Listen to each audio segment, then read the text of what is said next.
வணக்கம்.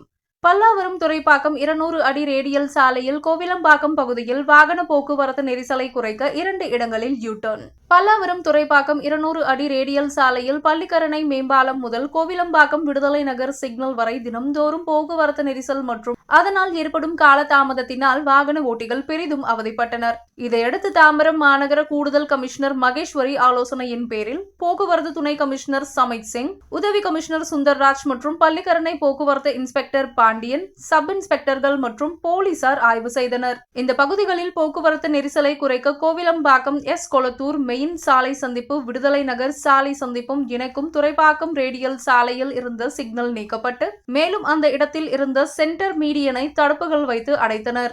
பின்னர் அந்த இடத்தில் இருந்து ஈச்சங்காடு நோக்கி செல்லும் திசையில் ஜே.டி. மஹால் திருமண மண்டபம் அருகே ஒரு யூ-டர்ன் அமைத்துள்ளனர்.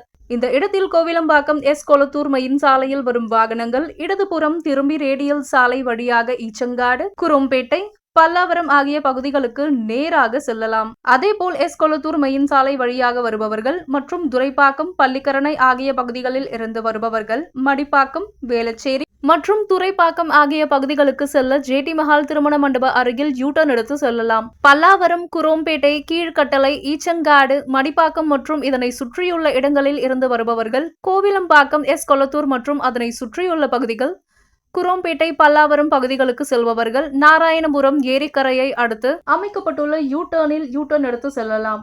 வேளச்சேரி, துரைப்பாக்கம் செல்பவர்கள் நேராக செல்லலாம். துரைப்பாக்கம் பல்லாவரம் 200 அடி ரேடியலா சாலையில் 2 இடங்களில் புதிதாக செய்யப்பட்டுள்ள இந்த போக்குவரத்து மாற்றத்திற்கு வாகன ஓட்டிகள் ஒத்துழைத்து பயன்பெறுமாறு வாகன ஓட்டிகளை போக்குவரத்து போலீசார் கேட்டுக் கொண்டுள்ளனர்.